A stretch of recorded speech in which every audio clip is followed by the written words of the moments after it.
In brief, a couple of SpaceX's launches scheduled for October have been bumped later, mostly due to launch pad availability. The Falcon Heavy launch in November, for that matter, might be delayed as well. Here's what it means.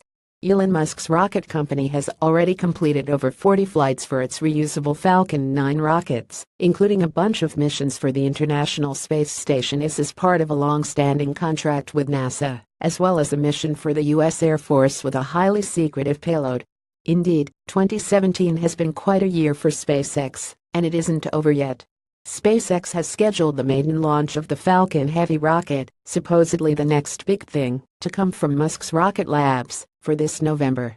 Recent developments, however, seem to suggest that this highly anticipated flight may be up for some delay because of launch pad issues. SpaceX has been conducting its East Coast launches from the Kennedy Space Center in Florida, but they hope to return to their SLC-40 launch site in Cape Canaveral for the Falcon Heavy. SLC-40 is still undergoing repairs after SpaceX's last Falcon 9 explosion over a year ago. An alternative launch site, the Kennedy Space Center's 39A, is being modified to accommodate the Falcon Heavy.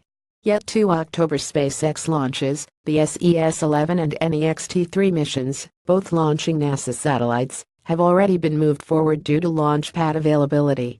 The Falcon Heavy's launch date will be dependent on availability at 39A and SpaceX's speed at repairing the tail transporter Arctur launcher destroyed at SLC-40, as well as on the Falcon Heavy itself.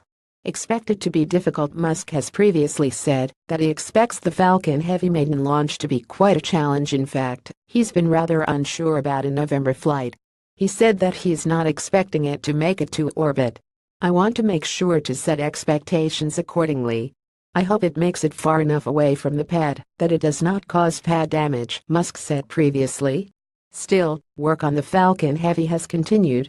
There are still a number of things needed before SpaceX's largest rocket gets a go signal for a launch, such as rollout and fit checks, a cycled wet dress rehearsal WDR, and a static fire test on the 39A launch pad at Kennedy. There's no official word yet from SpaceX confirming a delay. The Falcon Heavy test mission is considered a critical part of SpaceX's overall preparations for crewed flights. This, in turn, is important for the company's plan for Mars, which, incidentally, is due for an update from Musk this coming Friday. Of course, a schedule upset may be better than launching with a low success probability. Still, this is SpaceX we're talking about. The company is no stranger to failures, which they've managed to turn into successes in the long run.